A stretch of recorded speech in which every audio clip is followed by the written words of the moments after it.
Hey folks, John Ferguson Smart. Does test automation, when you do it after a feature is delivered in the following sprints, does that actually save you money or produce any value? It's a good question.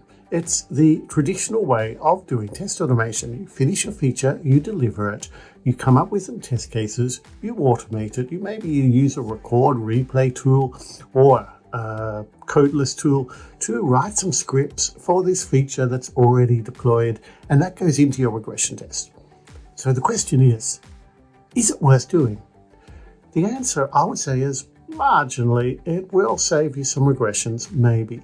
If you are finding regressions, if you are finding bugs during that phase, then what's going to happen?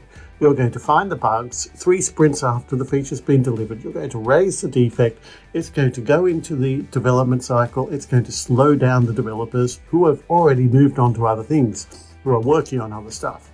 So it's actually going to slow down delivery for the following sprints and not speed up the development process. Now, anything we do in Agile, we try and do it in a spirit of reducing waste and accelerating delivery and delivering value faster.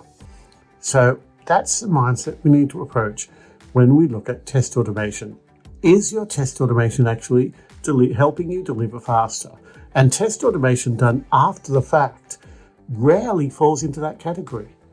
Test automation can help you when it helps you discover things faster, when it helps you guide your development, when it helps you clarify what you need to understand. And that's what we do in an Agile context. We use automation to drive development and make it go faster. But the only way that can work is this automation happens before and during a sprint, not after.